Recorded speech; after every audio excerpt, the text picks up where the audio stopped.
a hora. Pronto, estamos ao vivo. Vou sair daqui, tá? Tá. Bom dia, gente. Que é uma alegria tão grande que vocês não fazem ideia. Por quê? Porque essa é a primeira vez que a gente vai estar fazendo um evento do Cuida de Mim e vai direcionar isso justamente para aquelas pessoas, não só os pesquisadores, os profissionais, né, mas para aquelas pessoas que não têm chance de ter contato com nenhum profissional, que está sozinho dentro da sua casa. Então, assim, hoje nós vamos conversar com vocês. O Dr. Norton Saeg, ele vai falar, ele é médico, né? E ele vai falar com a gente a respeito do que é o Alzheimer, né? Quais são as dúvidas que vocês têm? Como fazer para lidar com essa doença, com esse paciente? Como a gente fala no Cuida de Mim, né? Não é qualquer paciente, é alguém que eu amo. E quando a gente tem alguém que ama, que está muito doente, que está esquecendo até de quem a gente gente também precisa de ajuda. Né? Então, o Dr. Norton ele vai conversar com a gente a respeito disso, como lidar com esse paciente sem enlouquecer junto, sem sofrer tanto. O Dr. Gustavo Alves, ele é farmacêutico, ele tem uma pesquisa super bacana a respeito de Alzheimer, a respeito, inclusive, de um assunto que hoje está incomodando todo mundo, né, que é o corona. Então, ele vai falar com a gente, a respeito de tratamento novo, né, alguma coisa sobre tratamentos novos, e também a respeito do corona, como a gente pode se prevenir, como que a gente pode lidar com esse momento, tá? E eu vou conversar com vocês um pouco depois sobre como adaptar a casa, né? Não só para o paciente, mas também para esse momento de quarentena, né? Como você lidar com todas as limitações que a casa, de uma certa forma, impõe para a gente. Mas antes de falar da casa, eu quero dizer o seguinte: todos nós, de alguma forma, que somos cuidadores, porque eu também sou cuidadora, fui cuidadora, e a gente nunca deixa de ser cuidadora. Todos nós temos uma limitação, quem é o cuidador familiar, tá? Nós temos uma limitação imensa, que é, nós não somos da área da saúde, né? A maioria do cuidador familiar, ele não tinha, eu não tinha absolutamente nada a ver com a área de saúde, eu não sabia nem fazer curativo de corte de faca, você imagina. E, de repente, o meu pai e a minha mãe tiveram Alzheimer, e isso foi, sabe, um tsunami na minha vida. E eu não tinha com quem contar, porque eu não sabia nem o que perguntar. Eu não conhecia ninguém que tinha esse mesmo problema que eu, né, que eles, e que eu também, né, o cuidador também adoece, a família adoece, os amigos adoecem, todos adoecem juntos. Então, é assim, nesse primeiro momento, algumas pessoas, elas não têm ideia do que essa nossa ferramenta pode ajudá-las, né? Então, algumas escreveram para mim falando assim: Miriam, mas eu não tenho e-mail. Miriam, eu não sei me cadastrar. Como é que eu entro? Eu não tenho computador. Então, esse primeiro momento, eu quero dizer para vocês o seguinte: esse vídeo, ele vai ficar, nós vamos colocar no Facebook, e ele vai ficar no YouTube, ele vai ficar na nossa plataforma. Para que a gente está criando essa rede? Quando você que mora aí no interior, ou mora aí na periferia, você que está sozinho cuidando de alguém amado, você que não tem ninguém com quem contar, que passa a noite em claro porque o paciente está delirando, ou porque você simplesmente não consegue dormir, assustada. Então, nessa hora, você pode entrar na nossa página, você pode pegar o seu celular, entrar e falar assim: tem alguém aí para conversar comigo? É como você faz em WhatsApp, só que na nossa rede você vai poder conversar e ver a pessoa. Você pode entrar na rede e falar assim: olha, meu pai não está querendo tomar banho, o que eu faço para obrigar ele a tomar banho? Aí você não tem ninguém com quem perguntar isso. Aí você entra na rede e você lança essa pergunta. Ou você vai lá, a gente vai colocar uma série de vídeos, a gente vai colocar uma série de materiais, já tem cartilhas, manuais, livros, já está tudo lá. Então você entra e fala: gente, eu não consigo convencer meu pai a tomar banho, o que eu faço? Para um cuidador profissional, isso é tranquilo, né? Porque ele aprendeu isso, mas a gente não aprendeu nada.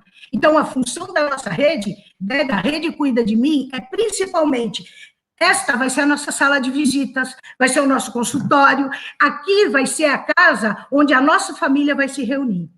Então, se você que está ouvindo a gente agora, se você tiver alguma dúvida, você aqui, 2 profissionais de ponta, 2 profissionais maravilhosos que podem te responder. Aquela dúvida que você tem com relação a qual fase a minha mãe está, tem cura, se eu tomar não sei o quê, ele vai...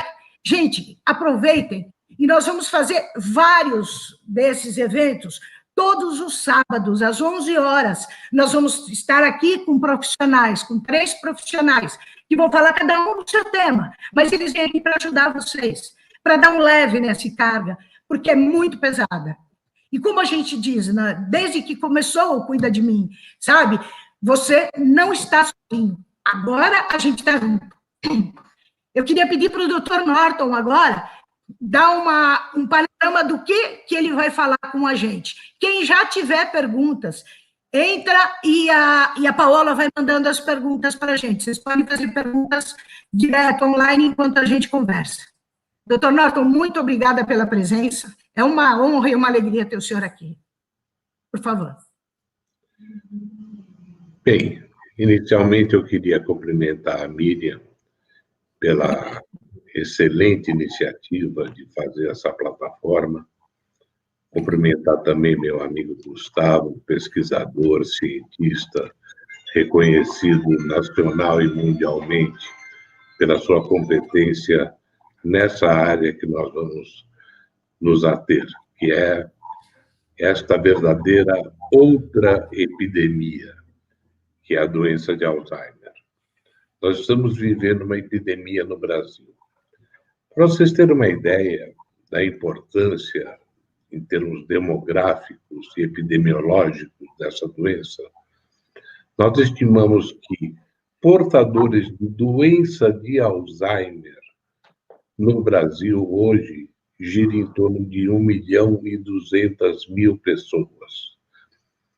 Mas se nós formos contar, na realidade, o que nós chamamos hoje em dia de Alzheimer prodrômico ou assintomático, ou seja, pessoas que ainda não se manifestaram com problema de memória, especialmente da memória recente, nós podemos praticamente dobrar esse número. Nós temos aí um contingente, uma multidão de mais de 2 milhões de pessoas afetadas pela doença de Alzheimer. E se nós considerarmos que a família média brasileira é composta, em média, de 4 a 5 pessoas, nós temos aí uma multidão de 10 milhões de pessoas afetadas direta ou indiretamente sobre a doença de Alzheimer. Existe muita desinformação, especialmente na internet, e por isso que eu cumprimento novamente a Miriam por colocar profissionais qualificados no sentido de desmistificar uma série de coisas que colocam na mídia sem nenhum sentido do ponto de vista científico, sem nenhuma evidência clínica. Eu participei já de alguns grupos de apoio de doença de Alzheimer, mas confesso para vocês que acabei desistindo, porque a desinformação é tão grande e, às vezes, isso acaba gerando uma polêmica e até problemas de ordem ética, porque a pessoa me diz assim: doutor, o senhor está falando que isso está errado, mas isso foi prescrito por médico. E eu sou obrigado ou a me calar, ou a me omitir, coisa que eu não costumo fazer, ou falar a verdade, falar que esse médico está errado. Porque, na realidade, a grande esmagadora maioria dos pacientes que me consultam, e eu já consultei milhares de pacientes com Alzheimer, a grande maioria, eu diria de mais de 95% dos pacientes estão medicados de forma errada, equivocada, contaminada com uma série de coisas que nós vamos, neste espaço, desmistificar para vocês. Falar para vocês o que a ciência realmente apoia do ponto de vista ético. Isso é extremamente importante. e em termos de qualidade de vida. A gente vê pessoas nas redes sociais sofrendo desnecessariamente por pura desinformação. E eu acho que esse canal é um canal que dá credibilidade à informação, e dando credibilidade à informação, automaticamente você melhora a qualidade de vida, não apenas do paciente, mas também de você, que é o nosso grande objetivo, do seu bem-estar, da sua tranquilidade, de saber que você não está sozinho, que você pode contar com profissionais que têm experiência realmente no ramo para poder te orientar adequadamente. Então, essa é a proposta. Eu sou médico geriatra, a minha missão é praticamente me dedicar 90% do meu tempo à doença de Alzheimer.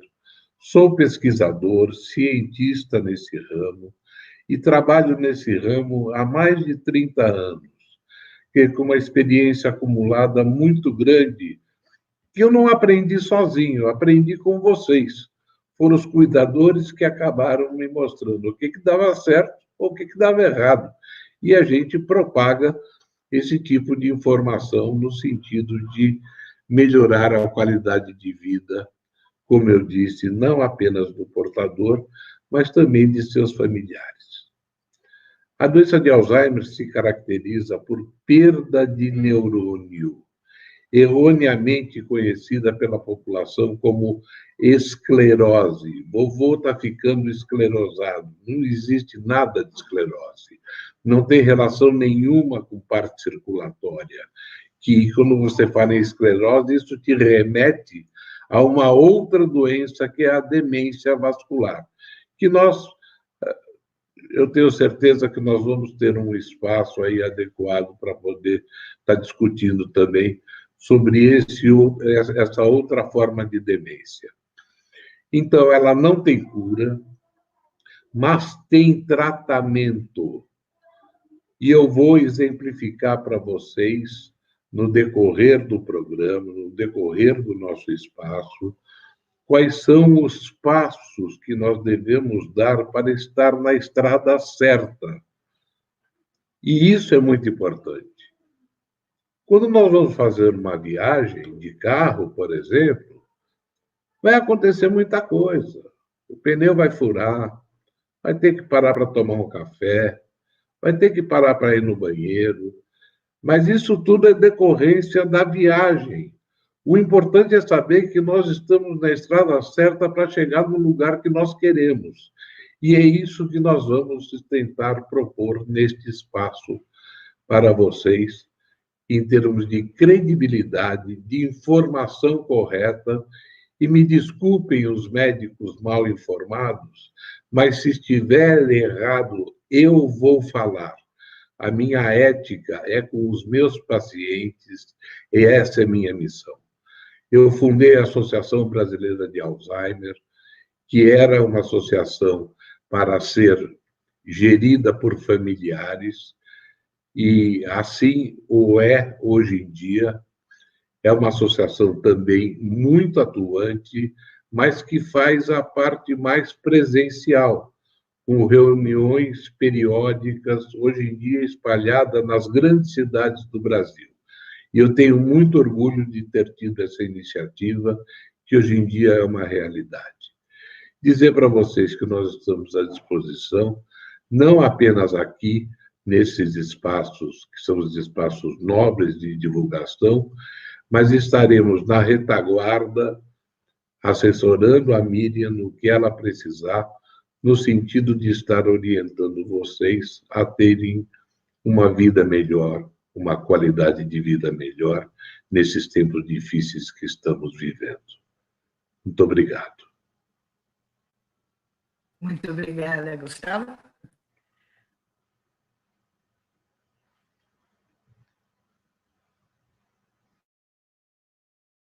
Pela iniciativa, nos conhecemos no ano passado.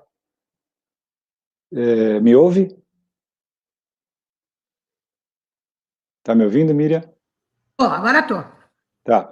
Então, eu queria agradecer a Miriam pela oportunidade, a Paola, e, sem dúvida, eu acho que é um papel que nós, como disse o Dr. Norton, é um papel que nós, profissionais de saúde, temos que fazer, no sentido de fornecer opiniões fidedignas, contribuir positivamente para que as pessoas tenham acesso às informações.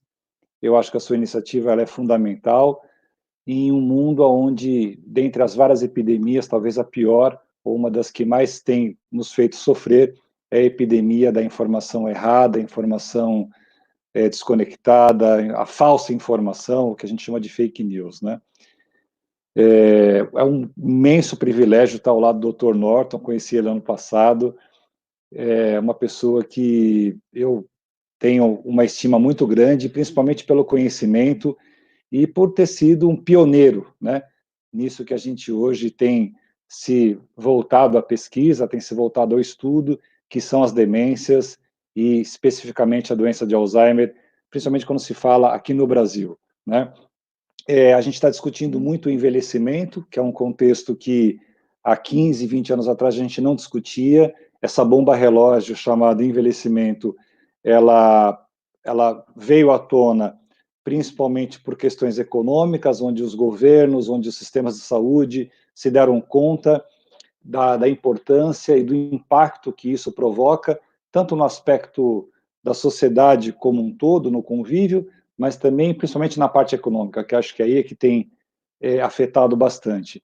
O envelhecimento, seja ele senil por si só, pela questão fisiológica, que nós, a partir de um momento da nossa vida, e Darwin já dizia que nós somos programados para viver até os 30 anos, então o ser humano, a partir do momento em que ele aumenta a sua expectativa de vida, devido à tecnologia, devido a vários recursos, alimentação, etc., então a gente começa a usar um expediente onde talvez essa não programação, ela nos força a adaptação, nos força a questões relacionadas à construção de modelos de convivência, modelos nutricionais, modelos, a prática de exercícios, por exemplo, que era algo que não se imaginava um século atrás, e por aí vai.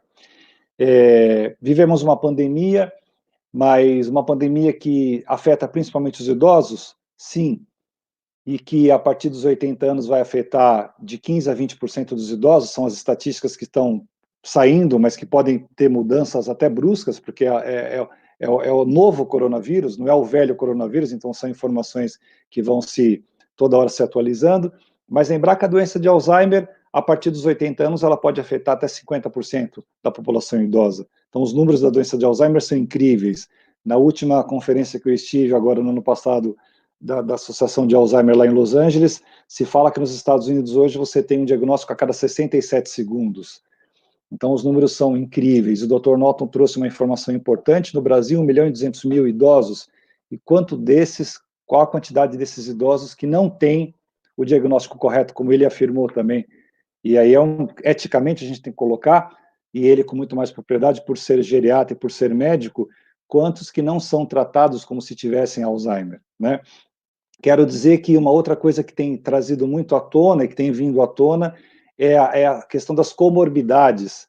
Então, hoje, quando se fala no Covid, ou quando se fala no Alzheimer, essas comorbidades, o que a gente pode fazer para evitar, para atenuar essas comorbidades, a hipertensão, o diabetes, as doenças cardiovasculares, o que a gente pode fazer na nossa meia-idade, se é que a gente pode falar assim, para tentar reduzir e atenuar esses riscos e ter uma qualidade de vida melhor, né? E o que nos preocupa muito, eu como farmacêutico, é a questão voltada para essas promessas, essa cura imediata, que agora está se falando na cloroquina, e está todo mundo... Eu li um estudo de ontem da cloroquina que já traz resultados totalmente adversos, então, aí a cloroquina, depois é o zinco, daqui a pouco vai ser, sei lá, o ginkgo biloba, anteontem, inúmeros estudos da vitamina D, do sol, então estão dizendo que por não tomar sol, então, esse imediatismo essa busca imediata por soluções, a ciência trabalha com hipóteses, a ciência ela precisa de evidência, as coisas não são tão rápidas assim.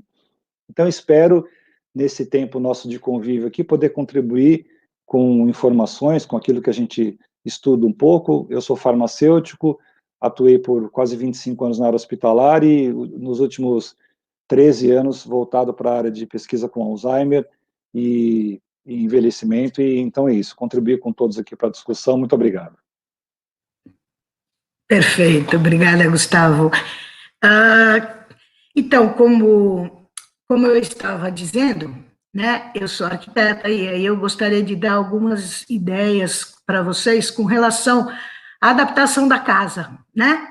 Então, é assim, a casa é o cenário onde você vai fazer um inferno ou um paraíso, né? E esse cenário, ele tem que estar preparado para isso. Então, assim, quando você casa, você engravida, aí você tem que fazer um quartinho para o bebê.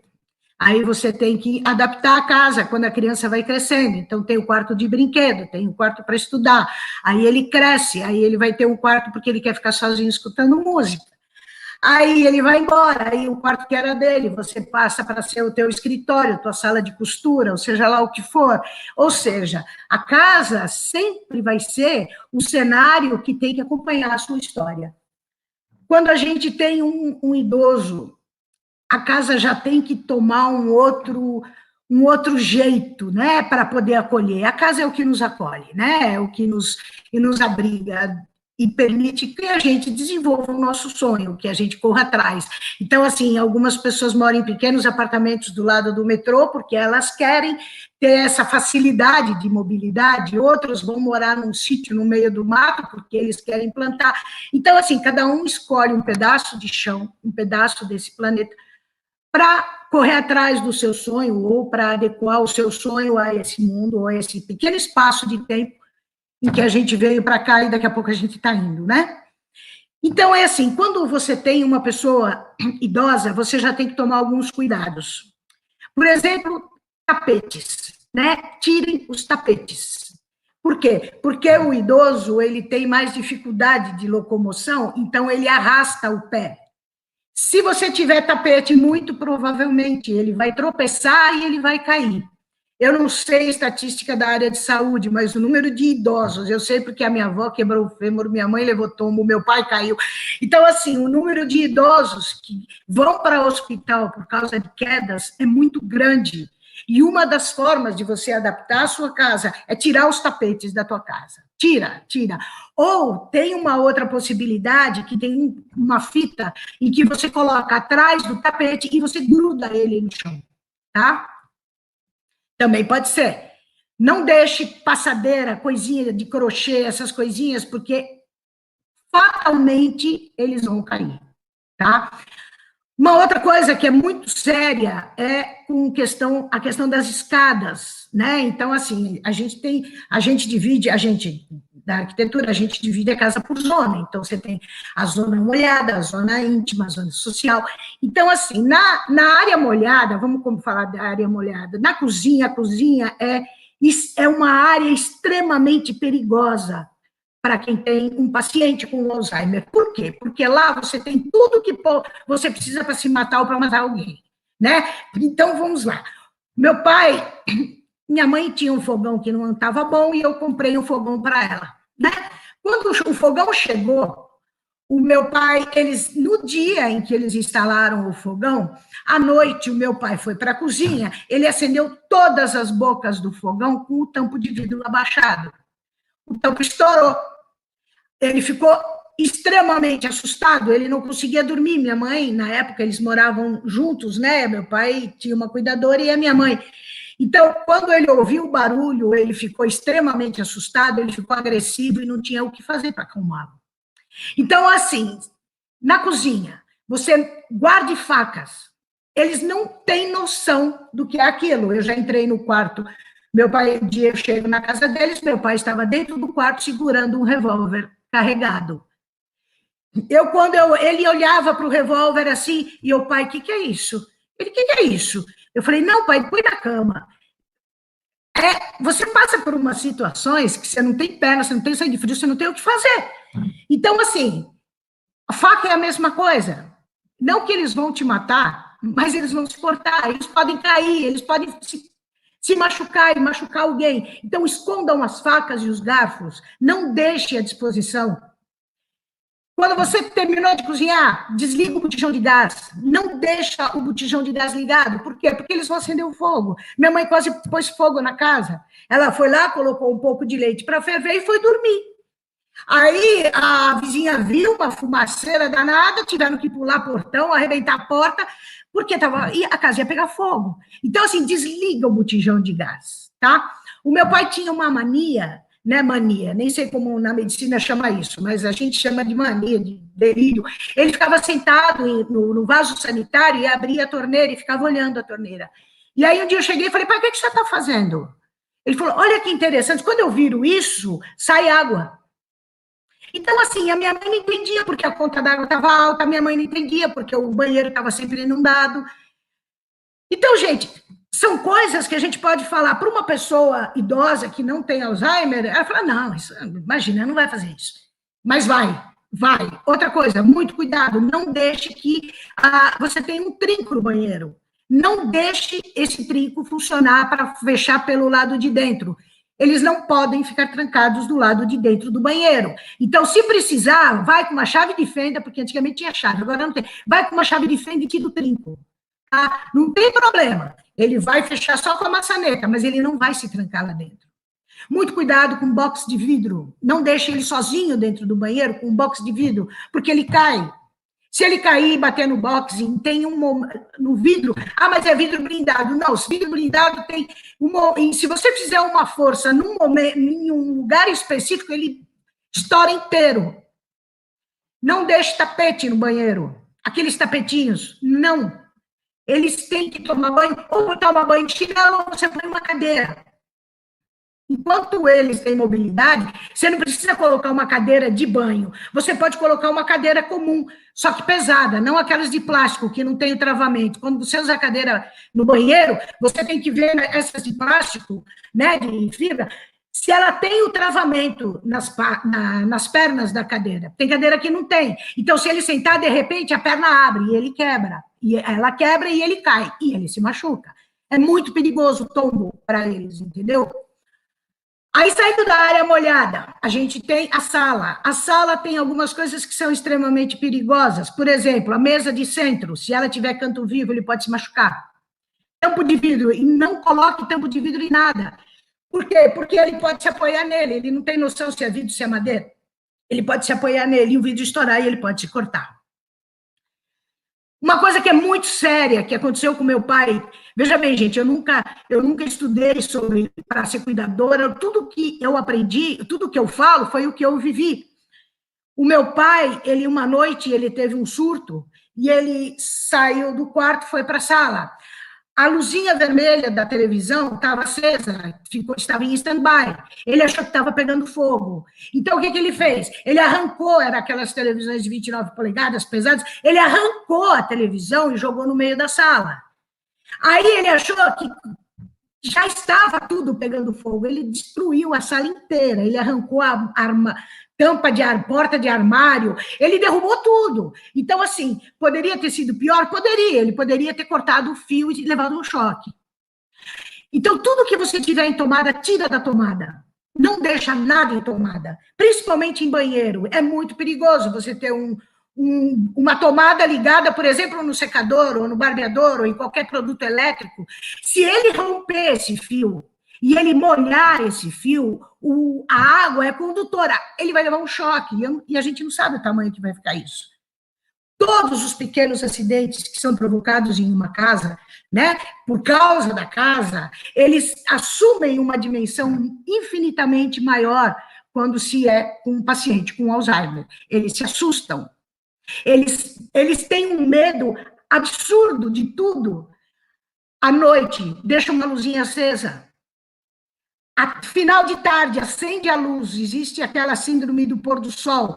Isso é bobagem. Não é bobagem, é verdade. É verdade. 5 horas da tarde, minha mãe começava, que parecia que ela ia entrar em surto. Então, acenda as luzes, nunca deixa tudo escuro.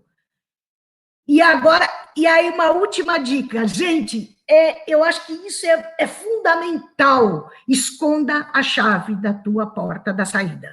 Não deixa em lugar nenhum, anda com ela no bolso. Se você esconder, ele acha, eles fogem. A minha mãe não fugia, porque ela já parou de andar muito rapidamente. Mas o meu pai chegou a sair às 2h da manhã, e minha mãe mora num bairro em São Paulo, eu moro numa chácara na Serra da Cantareira. Ela me ligou às 2h da manhã, Mirinha, eu acordei, teu pai não estava aqui. Eu saí correndo, vocês não têm, só quem passou sabe. Você não tem ideia do que é você sair correndo para procurar uma pessoa querida que está andando pela rua com Alzheimer. Eles não sabem nada. Então, é assim, o meu pai saiu essa vez, da outra vez a vizinha vinha trazer, porque a minha mãe escondia a chave, ele descobriu o esconderijo. Então, ou ela saía, ele saía imediatamente junto. Então, eles pegavam ele, já me ligavam, Miriam, o seu pai está aqui, passando em frente ao escritório, o que ele está fazendo? Eu falei, pelo amor de Deus, vai lá pegar ele que eu estou indo aí. Então, escondam as chaves, tranquem as janelas. Se você estiver em apartamento, fecha a janela, põe grade, põe tela na tua janela, eles podem cair. Imagina que você tem um bebê de 6 meses, com uma diferença, ele anda, ele é forte e ele tem vontade própria.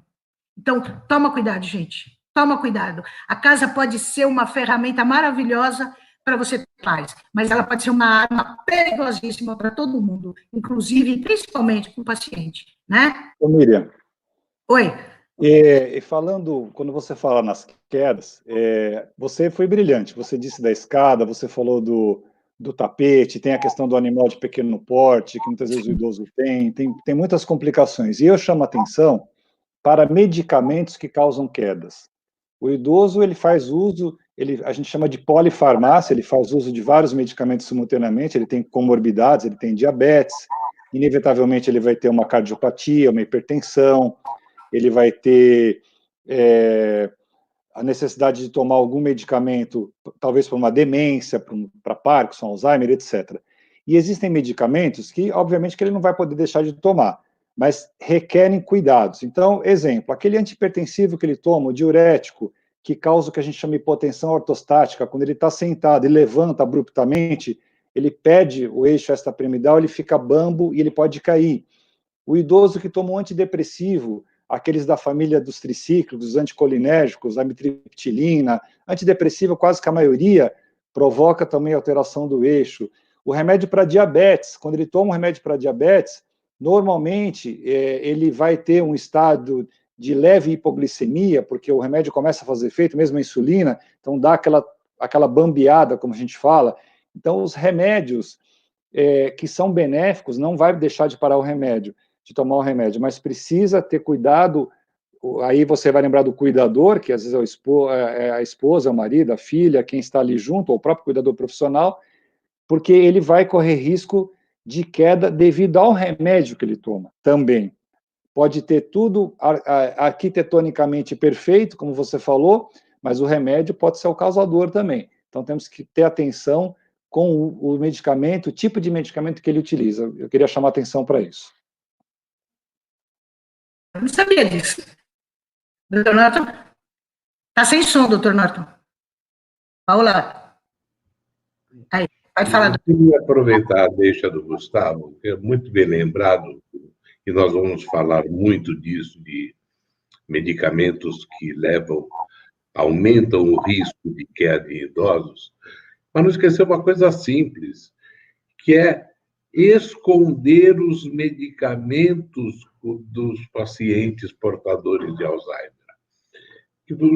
Isso é muito comum, você entrar no banheiro como convidado, né? Eu faço muita visita domiciliar, vou à casa do paciente, e quando eu entro no banheiro tem ali uma caixa recheada de medicamento que você não sabe nem para que serve aquilo. Aquilo já foi usado, se já expirou, se não expirou, enfim. E eles podem olhar aquilo. Muitos remédios são coloridos como balinhas, por exemplo, e ele pode ingerir inadvertidamente esses medicamentos com efeitos catastróficos. Muito bem lembrada essa sua observação, Gustavo. Perfeito, eu ia falar sobre esconder medicamento. E eu realmente não sabia que tinha medicamento que causava essa cultura. Meu pai tinha diariamente também, e hipertensos, os dois eram. Então, acho que meu pai caía muito, caía direto, se machucou muito. E o idoso é caidor. Então, as estatísticas mostram alguma coisa perto de quarta ou já terceira causa de internação de idosos é por queda. Então, o idoso, ele é caidor. O idoso, ele cai pela própria instabilidade muscular que ele tem. O doutor Norton, com muito mais propriedade, vai poder falar isso. A instabilidade muscular óssea, que ele tem, a fragilidade óssea que ele apresenta, e, além disso, os remédios que ele toma. E bem lembrou o doutor Norton, esses remédios que, muitas vezes, no indivíduo com Alzheimer, ou com uma demência, com declínio cognitivo, ele vai lá, vai mexer na gaveta, ele não, é como você falou do revólver, ele não tem noção. Por exemplo, existe um remédio, a gente acha que não tem problema de falar, que o Buscopan. O Buscopan é um remédio que geralmente as pessoas tomam, e muitas tomam Buscopan todo dia, porque se acostumaram a tomar Buscopan, se sentem bem, ele tira aquela cólicazinha, aquela dorzinha, e o idoso muitas vezes tem essa dor epigástrica por remédios que ele toma. Isso sem falar no omeprazol, que é um outro medicamento que diminui a absorção de vitamina B12, traz problemas para o idoso. Então, às vezes, aquele Buscopan, que é um remédio ali considerado como anódino, né? Não vai fazer nada, é um Buscopan, é um omeprazol, eu fico melhor do estômago, isso traz um dano para o idoso, risco dele cair e problemas de absorção de vitaminas. Você lembrou do Buscopan, e o Buscopan tem um outro problema, porque ele traz efeito colateral grave, porque ele prende o intestino. E nós sabemos que a grande maioria dos idosos tem a chamada prisão de ventre. E tomando Buscopan, nós só vamos agravar esse quadro. Então, medicamento, eu costumo dizer, que se fosse bom não era vendido em drogaria, é droga, e você tem que evitar. E tomar o mínimo necessário, pelo período mínimo necessário, com a dose ajustada para aquela devida patologia. Muito cuidado com droga. Medicamento é droga. Perfeito. Doutor Norton, uma coisa que eu tenho percebido, né, a maioria das pessoas, a gente tem o nosso grupo, né, e vocês devem ter visto, e muitas pessoas, eles perguntam coisas para a gente, né, e a maioria das pessoas, elas têm uma ansiedade muito grande para que o paciente se cure. Então, eles falam, essa semana mesmo, várias pessoas me mandaram mensagens falando a respeito das fases do Alzheimer, né? Então, uma pessoa ontem mesmo me mandou uma mensagem e falou assim, Miriam, a minha mãe, às vezes ela está bem, outras vezes ela está estranha, ela está diferente, às vezes ela me reconhece, outras vezes ela fica... Ela falou, que fase ela está? Então, assim, eu não sei, eu sei que tem fases, eu sei que a minha mãe e o meu pai, eles passaram por um processo complicado e cada vez piorava mais. Então, assim, tem como a gente saber, olha, ela está em tal fase, essa fase dura tanto, porque as pessoas acham que, olha, estou na primeira fase, na última fase, quanto tempo vai durar, na terceira fase tem como controlar, sabe essa coisa? Se o senhor pudesse explicar um pouco, sabe, essas fases do Alzheimer, essa coisa desde o diagnóstico até a fase terminal mesmo, a gente sabe que ele vai morrer, e a gente também vai. Então, assim, até aí não tem segredo. Mas para que as pessoas entendessem um pouco, porque eu vejo no grupo, a maioria das pessoas tem uma dúvida muito grande e uma ansiedade muito grande em descobrir que fase é para poder fazer as contas e ver quanto que vai durar o paciente, uma coisa assim, entendeu?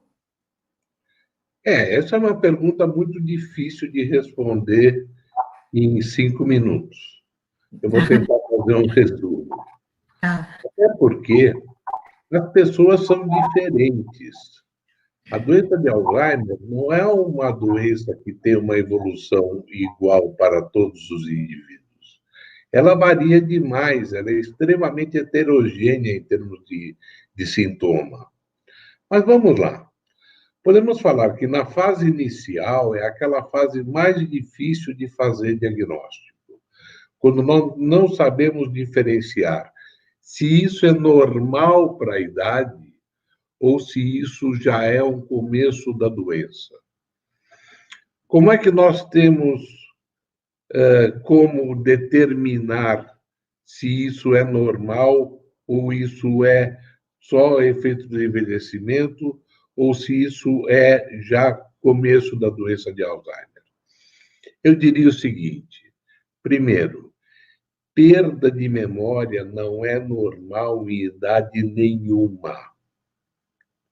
Verificada a perda de memória, verificada a mudança no comportamento da pessoa, essa pessoa precisa ser examinada para fazer diagnóstico.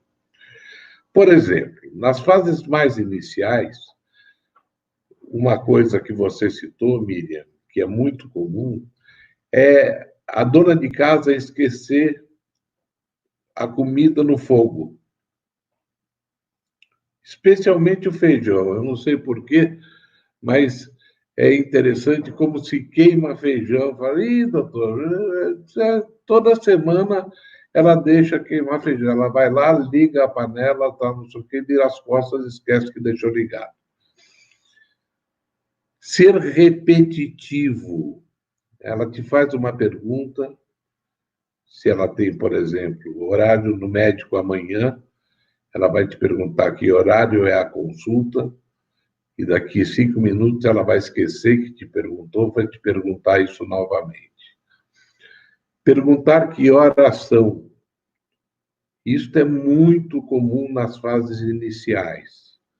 Então, isso fica muito difícil para o familiar falar, mas será que isso é doença? Quem vai te responder isso é o teu médico. Porque existem testes específicos que nós aplicamos para saber a diferença entre o que é doença e o que é problemas de esquecimento normal. Eu costumo fazer uma brincadeira para deixar essa reunião assim um pouco mais leve. Eu costumo brincar dizendo assim, olha, se você esquecer aonde deixou a chave do carro e virar a casa, etc. e tal, onde é que eu deixei, onde é que eu não deixei, abre a gaveta, olha os bolsos, etc. e tal, e acaba achando, isso não é problema nenhum. Agora, se você achar a chave e não saber para que ela serve, aí nós estamos frente a um quadro de doença, né? Então, eu costumo dizer assim, quando que eu caracterizo que o problema de memória, o problema cognitivo, o problema intelectual da pessoa passa a ser doença? Quando ela cria dependência. Nos conceitos mais modernos, hoje em dia, no chamado Alzheimer pré-clínico, ela ainda não é uma forma de demência. Ou seja, a pessoa não perdeu a dependência ainda. Ela continua sendo independente. Ela faz tudo sozinha, ela toma banho sozinha, ela se alimenta sozinho, ela faz a sua maquiagem, se for o caso, se arruma, escolhe a roupa, se veste, é capaz até de pegar uma condução, etc. e tal, e pode estar já no começo da doença de Alzheimer, mas ainda não tem demência. Então, a fase inicial se caracteriza pela perda de memória recente. As outras fases, existe uma série de classificações na literatura, que seria cansativo e absolutamente não prático da gente colocar aqui, que eu costumo dividir assim, a fase inicial, quanto que pode durar? Não sei. Agora, o que eu sei é que, estando na fase inicial, fazendo o diagnóstico precoce, nós vamos conseguir manter esse paciente na fase inicial durante muito tempo. E essa é a minha experiência. E é isso que nós lutamos. Eu lembro, sabe, Gustavo, sabe, Miriam, que há 15, 20 anos atrás, quando iam nos procurar já nas fases super adiantadas, onde não tinha mais muito o que ser feito. Hoje em dia, não, isso está mudando. Ainda está longe de ser ideal, mas está mudando. As pessoas estão vendo, vovô está ficando esquecido, vamos levar ele no médico para ver o que está acontecendo. Porque tem uma coisa, Miriam, eu estou saindo um pouquinho do assunto da evolução, mas as coisas vão se tornando importantes de serem lembradas. Porque a perda de memória em idosos pode não ser Alzheimer.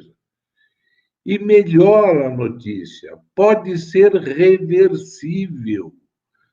Então, é importantíssimo que, ao primeiro sinal de perda de memória, que se leve ao médico para se fazer um diagnóstico correto e aí instituir a medicação adequada. As outras fases é a fase intermediária, que tem uma duração aí que varia de 5 a 10 anos. Nós chegamos na fase terminal, onde o paciente já não se comunica, já tem que ser alimentado por sonda, onde ele é dependente de cuidados 24 horas por dia. E a fase final, quando advém os processos infecciosos, especialmente respiratórios e urinários, que levam o paciente ao óbito. Nossa, é doído falar essas coisas, né? Mas, obrigada, doutor Norton. Obrigada. Fala, Paola. Pessoal, eu tenho algumas perguntas aqui já e tá no mesmo tema, então acho que seria legal. Eu vou ler algumas perguntas e aí quem quiser responder, responde, tá? Tem aqui, ó. Primeira, existe prevenção? Segunda, o Dr. Norton já estava falando sobre isso, né? Como reconhecer os sintomas da doença no início? Quando começo a esquecer as coisas, estou apenas com a memória fraca ou devo me preocupar? Quando devo me preocupar? Então, acho que você já falou que a qualquer sinal de esquecer a memória é bom procurar um médico, né? De esquecer a memória. De esquecimento é bom, anormal, você já procura um médico. E aí, aqui, ó. O que eu devo fazer quando o paciente começa a esquecer? Não posso proibi-lo de viver, mas tenho medo do que pode acontecer quando ele está sozinho. Em que momento o paciente não pode mais ficar sozinho? Segundo, aqui é a pergunta do Eduardo Caetano. Vejo nos grupos da internet muitas dúvidas e sugestões, entre aspas, sobre medicamentos. O que é um risco grande, pois quem sugere não está habilitado para isso. Medicação é com o médico. Gostaria que o Dr. Norton falasse um pouco sobre, ou o Dr. Gustavo também, né, que estava abordando esse tema, falasse um pouco sobre os medicamentos principais que atuam diretamente na doença de Alzheimer. Anticolinérgicos, produtores de acetilcolina, etc. E os medicamentos complementares, que dependem de cada caso e fase da doença, tais como antidepressivos, ansiolíticos, etc. Quais as funções desses medicamentos quais as funções específicas desses medicamentos? Aí tem o Wilkerson Gomes, que perguntou: há alguma relação com a idade? Qual idade costuma iniciar? Serviria como aviso? Bom, eu gostaria de começar, porque vamos começar pela prevenção, que foi a primeira questão levantada. Depois vou pedir para o Gustavo falar sobre medicamento, que ele é um expert no assunto, e a gente vai dando aqui, um palpite ali, vamos somando a nossa, o pouco de conhecimento que nós conseguimos acumular. Prevenção, gente, primeira coisa. Antigamente se achava que não existia prevenção para a doença de Alzheimer ou para as demências em geral. Graças a Deus, este conceito mudou muito.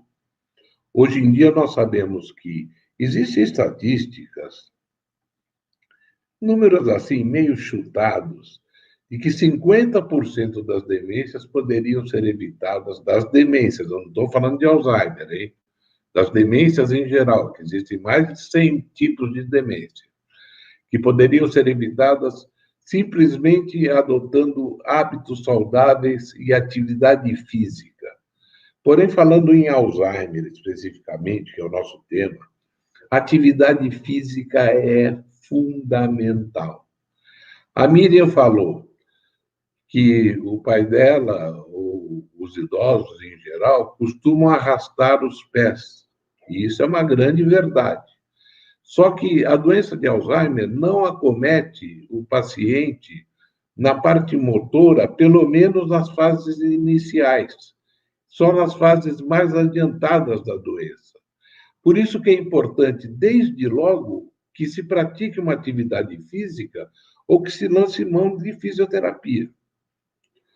Ainda falando em termos de prevenção, para passar a palavra para o Gustavo, nós temos uma solução, seria uma fórmula de minha autoria, que eu utilizo há 14 anos, e que nós temos conseguido segurar, prevenir. É uma fórmula, não é segredo nenhum, ela é baseada em ômega 3 e vitamina E, com mais uma série de 14 outros componentes que eu resolvi colocar, que atuam como coadjuvante no tratamento da doença de Alzheimer. Eu confesso que essa fórmula estava muito cara, porque ela era uma fórmula manipulada. E quando é manipulado, é uma coisa artesanal, e como é pouquinho, eles são obrigados a cobrar muito. E nós, graças a Deus, conseguimos industrializar esta fórmula e ela estará no mercado a partir de abril por um preço bem razoável para poder atender a essa população imensa de pessoas que necessitam disso. Eu passaria a palavra para o Gustavo para falar de tratamento específico de doença de Alzheimer. E estou à disposição.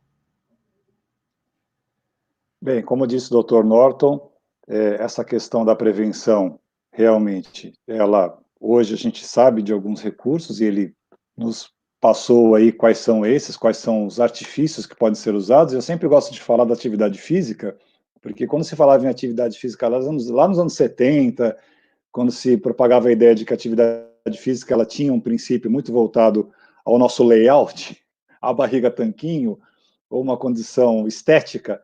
Hoje, quando eu falo hoje, nós estamos falando de 10 anos para cá, se sabe dos benefícios da atividade física, como, por exemplo, o aumento de massa branca e etc. Mas a farmacoterapia da doença de Alzheimer, ela ainda é baseada, eu digo foi, porque agora a gente vai sofrer uma transição, no princípio do déficit de um neurotransmissor chamado acetilcolina. A acetilcolina é um neurotransmissor presente no sistema cerebral, responsável pela transmissão sináptica, pela transmissão nervosa. A sinapse da acetilcolina é responsável pelo armazenamento das informações, pela movimentação, pela articulação, pela interpretação de uma imagem que você vê, pela audição. Quer dizer, a acetilcolina está envolvida, assim como outros neurotransmissores, mas a acetilcolina, respectivamente, no Alzheimer, no cérebro, aliás, de qualquer um de nós, está envolvida com várias funções múltiplas. Construiu-se, então, a ideia, a partir do final dos anos 80, de que medicamentos poderiam prover ou poderiam, de certa forma, manter níveis de acetilcolina favoráveis. Como não tem como introduzir essa acetilcolina sinteticamente, os laboratórios desenvolveram substâncias, como disse o nosso colega que fez a pergunta, os anticolinestérásicos, que são medicamentos que vão inibir uma enzima, eu não vou entrar aqui muito no caráter técnico, mas que ao inibir essa enzima que degrada a acetilcolina, em tese vai sobrar mais acetilcolina e a transmissão nervosa vai ter melhor qualidade. Donepezil, rivastigmina e galantamina. E, paralelamente, pouco tempo depois, surge uma outra categoria, que é a memantina, que são os antagonistas de N-metil aspartato, que tem uma função também de manter a acetilcolina, vamos colocar de uma forma genérica, né? Então, os medicamentos hoje são baseados fortemente num melhor aporte de acetilcolina para melhorar a condição sináptica, para melhorar a transmissão nervosa. Entretanto, de aproximadamente 15 anos para cá, a gente está falando muito na ciência baseada em evidências, na medicina baseada em evidências, surgiram novas teorias, e aí a gente começa a trabalhar com proteína beta-amiloide, com a proteína tau, e agora se está se falando muito na tau, a beta-amiloide parece que deu uma recrudescida, muito se falando em pesquisa de tau, em vacina. E o que é a tau? T-A-U. É uma proteína que todos nós temos, eu tenho, a Miriam tem, o Dr. Norton Sayegh tem, todos nós temos, é responsável por estabilizar o microtúbulo, que é uma estrutura que você tem dentro do neurônio, que tem várias funções, dentre elas a manutenção, a possibilidade de locomoção, enfim, o próprio metabolismo do neurônio. Só que em pacientes com doença de Alzheimer, esse microtúbulo, essa proteína tal, ela vai sofrer um processo de hiperfosforilação, então os medicamentos que estão sendo construídos hoje, que devem chegar no mercado, se tudo der certo, e a gente sabe que em pesquisa clínica tem que esperar os 45 do segundo tempo, esperar os acréscimos e o juiz encerrar o jogo para poder falar. Então, se tudo der certo, essas drogas devem chegar daqui a 2 ou 3 anos, as primeiras, né? Existe uma vacina anti-tal que está em produção, que está em fase, indo para a fase 3 agora. Mas não é cura, isso é importante dizer. Vai trazer como o Dr. Norton disse, pensando naquele estágio inicial da doença, se diagnosticado ali, e aí vai um pouco da pesquisa que eu faço, o meu grupo, que são os biomarcadores, para tentar antever essa doença um tempo antes, a gente conseguiria, então, prover um tratamento melhor. Aí vem os tratamentos associados à doença de base. Então, o paciente com Alzheimer, de uma fase moderada para frente, ele vai apresentar, inevitavelmente, alteração de comportamento.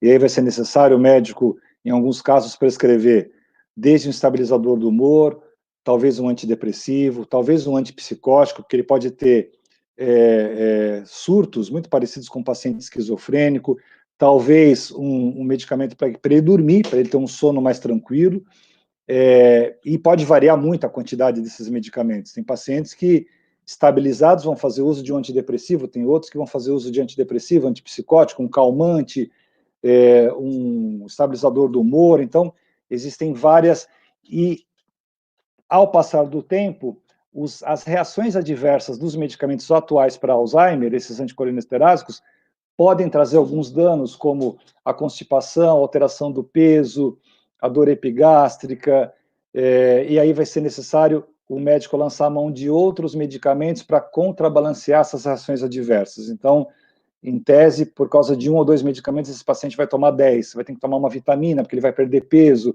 vai ter que tomar um medicamento porque ele vai ter retenção urinária, vai ter que tomar outro medicamento porque ele vai ter, provavelmente, uma dor epigástrica. Então, o manejo é muito difícil e a atuação do médico e, consequentemente, do farmacêutico dentro dessa equipe clínica vai ser fundamental. Portanto, é um quadro geral dos medicamentos que a gente tem hoje para tratar a doença que não, veja bem, doença de Alzheimer, nesse momento, não tem cura. E como disse bem o Dr. Norton Sayegh, a gente consegue ter melhor resultado quanto mais cedo essa doença for diagnosticada. Quanto mais cedo diagnosticar, eu consigo fazer a manutenção e, digamos que, perdurar um pouco mais essa fase inicial para uma melhor qualidade de vida desse indivíduo. Uau!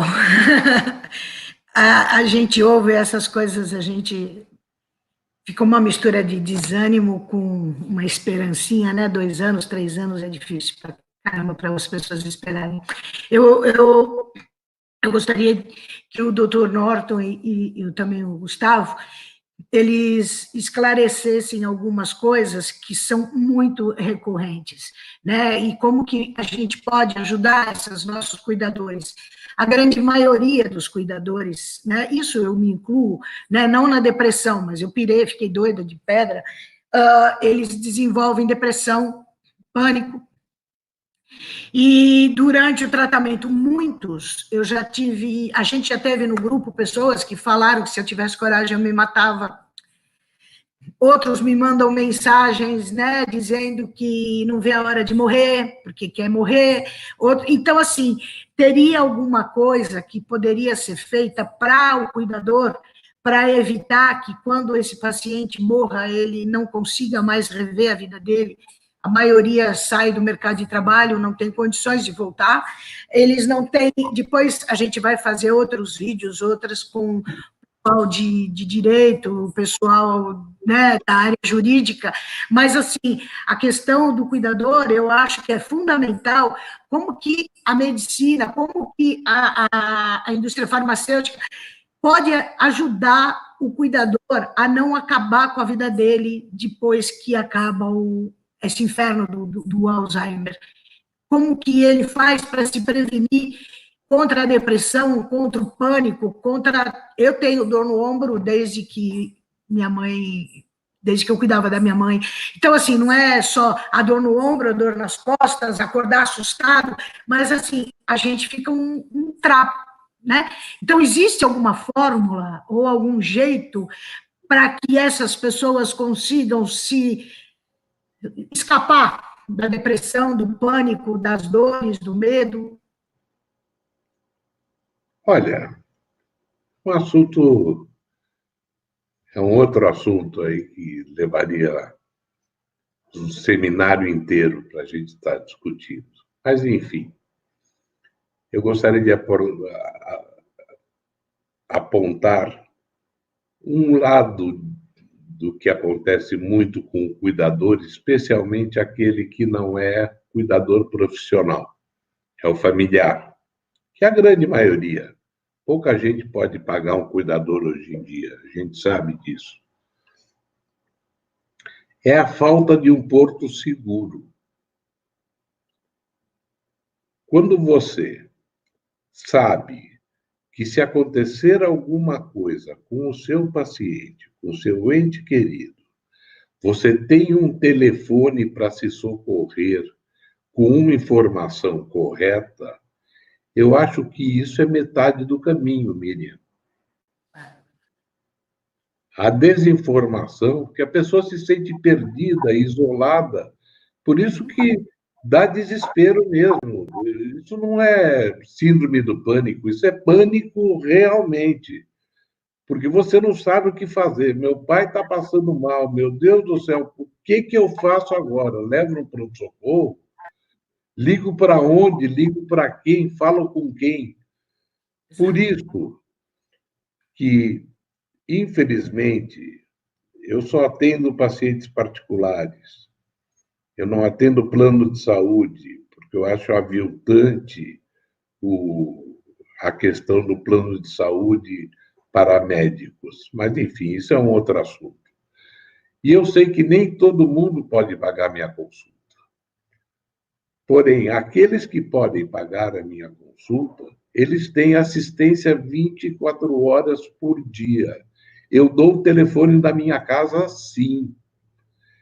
E falando nisso, para que não ache que a gente está falando só comercialmente, um projeto que nós estamos desenvolvendo agora em 2020 é de fazer uma rede de clínicas populares chamadas Dr. Alzheimer, no sentido de cobrar bem razoavelmente baixo, com uma consulta muito baixa, no sentido de viabilizar para a grande maioria da população aqueles que não podem pagar um médico particular, para poder ter o quê? Esta retaguarda, nestas 24 horas, você poder se socorrer de alguma maneira, né?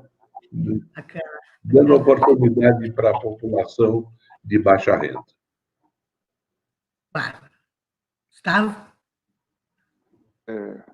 Excelente, eu não tinha conhecimento desse projeto do Dr. Norton, excelente, a gente sabe da dificuldade que é, e muitas vezes até esse diagnóstico que às vezes acaba sendo feito por um outro médico, não pelo geriatra, ou não é pela presença do Dr. Norton, mas é o geriatra, esse médico, que é o idealmente necessário, ela acontece também porque a pessoa não tem condições de pagar um médico, ela vai no posto de saúde, e ela é atendida por um clínico geral, e há um diagnóstico de depressão, há um diagnóstico de insônia, e muitas vezes esse sintoma depressivo, essa insônia, já é parte de um quadro inicial de uma demência.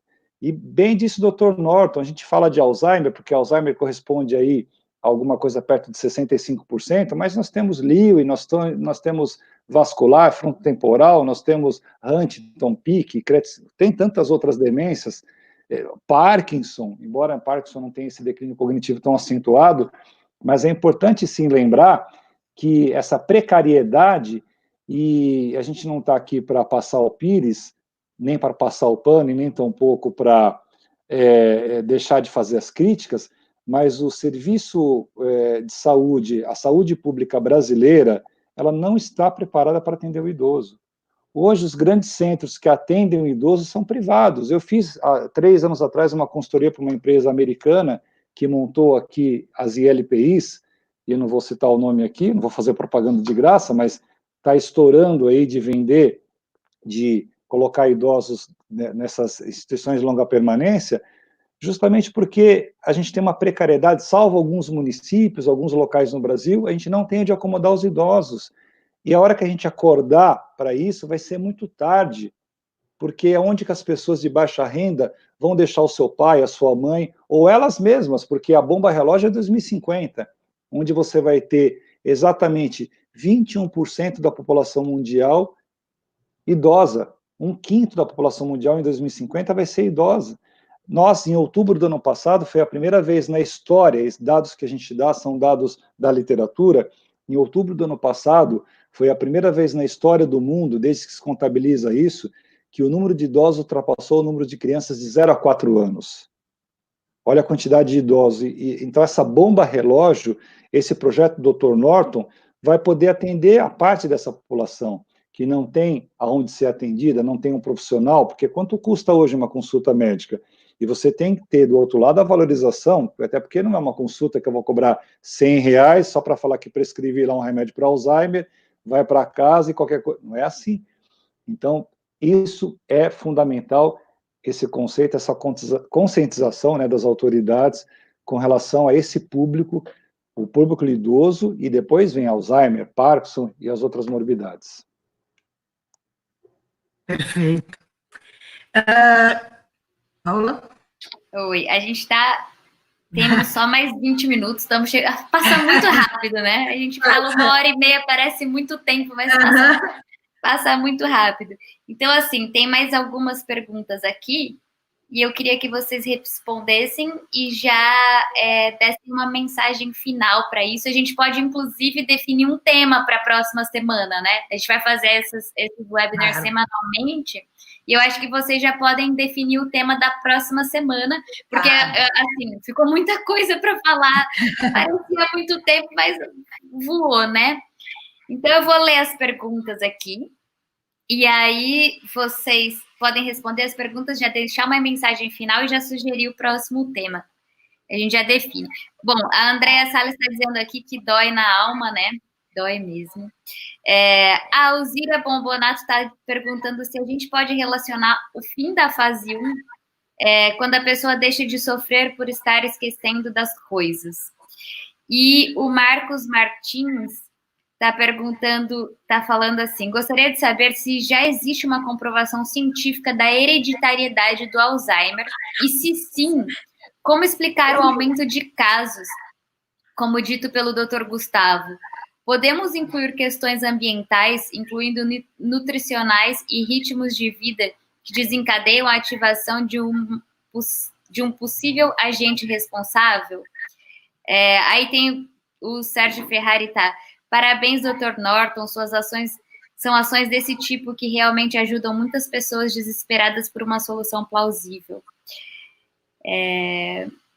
São essas, tá? Aí vocês podem responder e sugerir o próximo tema, tá, Miriam? A gente já deixa aqui o que nós vamos falar na próxima semana. Vamos deixar o Dr. Norton, o Gustavo, e aí eu encerro. Você encerra. Legal. Valeu? Eu acho que o Gustavo poderia começar, que ele já teve uma pergunta direcionada diretamente a ele, e aí eu faço minhas considerações finais. Essa questão do que pode provocar, que acho que a pergunta foi nesse sentido, né? Do que pode provocar, do que pode desencadear, a gente não... primeiro, assim, a questão da hereditariedade, nesse momento, não há ainda uma comprovação da hereditariedade. É importante diferenciar hereditariedade de fator genético. Existe uma relação já comprovada, nos cromossomos 17, 19 e 21, no braço desses cromossomos, uma alteração no braço cromossômico. 21 é o mesmo de Down, e pacientes com Down futuramente vão desenvolver Alzheimer em grande parte, mas a transmissão hereditária da avó para a filha, para a mãe, a gente ainda não tem dados sustentáveis a respeito disso. Mas por que muitos falam, minha mãe teve, minha avó teve? Pela questão do avanço da idade. O primeiro fator de inclusão para Alzheimer é justamente o avanço da idade. Então, a não ser quando se trata da doença de Alzheimer familiar, da DAF, essa tem a questão hereditária, e tem até exame que pode ser feito. Quem assistiu aquele filme Still Alice, da Julianne Moore, Para Sempre Alice, vai se lembrar que era uma professora com 53 ou com 54 anos, alguma coisa assim. Então, o que nós sabemos, nesse momento, é que existem fatores que podem acentuar, que podem aumentar a velocidade dessa deterioração neuronal. Fatores ambientais, fatores ligados ao estresse, alimentação, fumo, obesidade, o diabetes, as cardiopatias. Existem literaturas que falam no Alzheimer como diabetes do tipo 3, e não são poucas literaturas que falam isso. Então, existem fatores que podem sim concorrer. E uma coisa que eu queria dizer, que é muito interessante, é que já se sabe que o fator da intelectualidade é muito importante. Não que o fato de eu ser diferenciado intelectualmente vai me proteger, mas o nível educacional, ele pode ser uma blindagem. E eu quero lembrar, eu tenho discutido muito isso, numa das últimas conferências que eu fui, eu assisti 1 ou 2 eventos ali dentro que citavam os latinos com alto fator de inclusão para ter Alzheimer, os latinos. Por quê? Porque ao se mensurar o nível educacional do latino comparado com o europeu ou com o norte-americano, o nosso nível é menor. Então, a gente estaria mais suscetível a ter a doença. Por outro lado, isso pode ser incoerente, porque quanto maior for o seu nível de instrução, você pode blindar mais a doença dos níveis dos estágios iniciais, e quando for diagnosticado, você vai estar lá na frente já. Porque você vai ter um arcabouço maior de vocabulário, de palavras, e uma coisa que envolve a perda cognitiva é a evocação da memória. A memória, a gente não perde, ela está em algum cantinho lá guardada. A gente vai perder a conexão de buscar essa memória em algum ponto do nosso cérebro, algum ponto do córtex, alguma coisa nesse sentido. Quando você perde a capacidade de evocar a memória, você rebusca, então você vai trazer sinônimos, você vai trazer palavras até em outras línguas. De repente eu tenho uma formação no inglês, no mandarim, sabe-se lá, no espanhol, então eu vou lembrar de uma outra língua. Isso acontece com uma certa frequência em pessoas que têm uma capacidade intelectual mais acentuada. Agora, hoje a gente não pode dizer, então, que quem tem diabetes vai ter Alzheimer ou quem tem hipertensão arterial, mas sabemos que pessoas com Alzheimer, caso tenham diabetes, caso tenham hipertensão, caso fumem, caso sejam obesas, vão contribuir, essas comorbidades vão contribuir muito rapidamente ou muito facilmente para o avanço da doença. Então, acho que como mensagem final é agradecer a participação, me colocar à disposição, deixo o meu WhatsApp aí para quem quiser entrar em contato, é o 933487020, 933487020, meu WhatsApp, meu e-mail é gusfarma, Gustavo Farmacêutico com F de faca, gusfarma@hotmail.com. Muito obrigado, um privilégio estar do lado do Dr. Norton, um privilégio muito grande, e espero poder continuar contribuindo com você, Emília, e com todos os colegas. Um grande abraço, muito obrigado. Bem, eu queria fazer algum complemento em termos de tratamento, que quando se fala em doença de Alzheimer, o Gustavo abordou o tratamento específico da doença de Alzheimer, feita pelas 2 classes de drogas, que são os anticolinesterásicos e a memantina. Porém, existem, hoje em dia, uma tendência, e ele comentou isso superficialmente, evidentemente, pelo tema que não era o dele, que existe, muitas vezes, a necessidade de se complementar esta prescrição com outros medicamentos. Então, vamos lá. Os anticolinesterásicos podem causar, em 30% a 40% dos casos, intolerância gástrica, fazendo que se tenha que se utilizar medicamentos que moderem ou diminuam a frequência desses efeitos adversos. Aí é mais um medicamento. Eu, invariavelmente, utilizo antidepressivos nos meus pacientes. E falam, doutor, mas ele não tem depressão. Mas acontece que a depressão no idoso é muito difícil de ser diagnosticada e muitas vezes ela é mascarada. Ela acha, existe no inconsciente coletivo aí de que achar que à medida que nós envelhecemos é normal ficar triste. É normal coisa nenhuma, isso é uma bobagem. Isso é uma doença, isso é depressão. E depressão tem que ser tratada. E os antidepressivos têm uma característica interessante. Como sabe muito melhor o Gustavo do que eu, eles liberam outros neurotransmissores que muito provavelmente estão relacionados também com a doença de Alzheimer. A deficiência de dopamina, enfim, de uma série de neurotransmissores que nós conhecemos uns 100, 150, mas deve existir milhões, ou se não milhares, ou se não milhões de outros que nós ainda não conhecemos.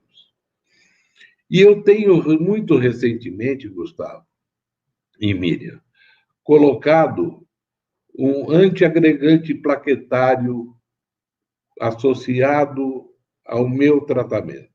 E por que isto? Porque se o indivíduo com Alzheimer tiver um pequeno derrame que seja, um pequeno AVC, a evolução dele vai ser catastrófica. Então, eu prefiro, em termos de prevenção, lançar mão, desde que seja uma polifarmácia racional, porque prescrição em geriatria é uma arte, você sabe disso, Gustavo, você é farmacêutico. E, então, nós temos que modular para dar o mínimo de remédio possível, mas também não nos omitirmos, né? Então, é essa mensagem que eu gostaria de passar. Como próximo tema, se me permitirem, eu gostaria de estar abordando problemas de memória em idosos que não são Alzheimer e são passíveis de serem revertidos.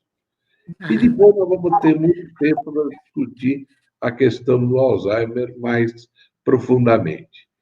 E só para finalizar, a questão hereditária, infelizmente, nós sabemos que existe uma marcação genética, cromossômica, como bem enfatizou o Gustavo, mas muitos trabalhos sugerem que se você tem o pai ou a mãe com doença de Alzheimer, procure aconselhamento médico ao primeiro sinal de perda de memória, porque existem estatísticas que tentam demonstrar que as pessoas que têm pai, mãe ou parentes consanguíneos com a doença de Alzheimer têm 4 vezes mais chance de ter a doença, apesar dela ser, hoje em dia, do ponto de vista científico, como bem enfatizou o Gustavo, hoje em dia é uma alteração genética reconhecida, a não ser que seja doença de Alzheimer familiar, onde aí sim você pega o pedigree, você pega a árvore genealógica da família e você vai mapeando ali praticamente todo mundo com Alzheimer. Eu queria agradecer mais uma vez o espaço, tive a honra, o privilégio de estar aqui dividindo esse espaço com o Dr. Gustavo, que é meu amigo, cientista, pesquisador e um dos expertos a respeito desta doença, e com a Miriam, que é esta filósofa, escritora, e que está doando a parte da sua vida, fazendo parte dessa missão, que é minha também, que é a missão de cuidar bem, cuidar melhor na rede Cuida de Mim. Muito obrigado, foi um privilégio, uma honra estar com vocês. Nossa, gente, o privilégio e a honra é minha, com certeza, e nossa, né, de todo mundo que está participando hoje. Eu acho que foi muito bom a gente ter aberto, né, os trabalhos da rede com duas pessoas tão brilhantes e tão generosas. Eu tenho certeza que, aos poucos, os nossos amigos cuidadores, não só o pessoal do grupo, mas os estudantes, os profissionais que fazem parte dos grupos e que têm alguma ligação com o Alzheimer, eu tenho certeza que, aos poucos, eles vão começar a se juntar a nós, porque a gente precisa de pessoas de bom coração, a gente precisa de pessoas que, além da generosidade, eles tenham informação de qualidade, eles tenham ética, né? Tem muita bobagem circulando, tem muita gente, sabe, sendo enganada, e tem muita gente usando o desespero como arma para ficar rico, para vender bobagem, sabe, para, de alguma forma, ficar na mídia e aparecer e fazer sucesso às custas do desespero das pessoas. Então, assim, eu espero que, aos poucos, as pessoas venham. Eu acho que vai ser interessante a gente falar. Eu quero agradecer a Paola, que é essa menina genial, sabe?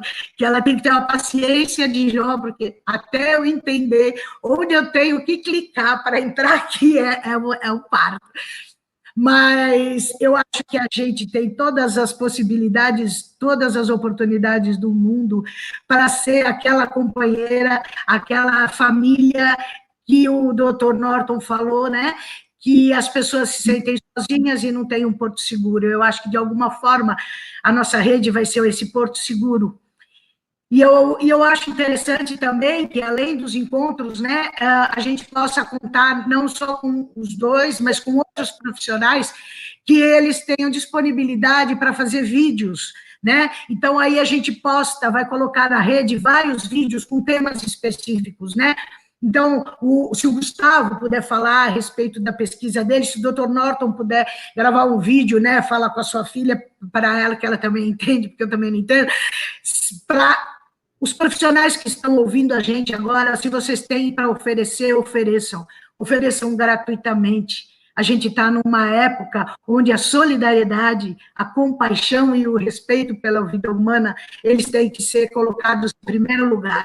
Sempre, sempre. A gente consegue reverter qualquer coisa, menos a morte. Então, vamos junto fazer com que essa rede Cuida de Mim consiga realmente cuidar, não só do paciente e do cuidador, mas de todos os profissionais, de todas as pessoas, de todos os estudantes, de todo mundo que, de alguma forma, precisa de um apoio, de uma informação.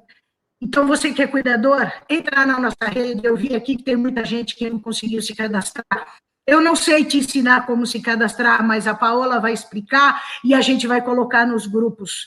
Tá? Você entra nesse site que está aparecendo e aí a gente vai ensinando. Quando você estiver se sentindo sozinho, não tiver com quem conversar, pega o teu celular, pega o teu computador e entra. E aí sempre vai ter alguém para te ouvir, sempre vai ter alguém para te dar uma sugestão. E, gente, sozinhos nós somos nada, sozinhos nós não temos força, nem para aguentar um vírus, nem uma tropeção, mas juntos nós somos fortes, juntos nós somos muito mais poderosos do que qualquer vírus, qualquer egoísmo, qualquer ambição que possa existir nesse planeta. Eu quero agradecer de coração todo mundo que, direto ou indiretamente, está participando do Cuida de Mim. Eu quero agradecer de coração o Dr. Norton e o Dr. Gustavo. E eu, como tema para o próximo, eu acho que uma das coisas que muito se bate, né, muito é a questão da curatela e do abandono do idoso. Os profissionais, os cuidadores familiares estão sozinhos. A maioria da família some. Né? O cuidador é aquele que, para quem não sabe, é aquele que não é convidado para festa, ele não vai no boteco tomar chopp, ele não consegue fazer mais nada além de cuidar 24 horas por dia, e ele está sozinho, e muitos familiares abandonam, e ele só aparece no cartório para assinar o inventário.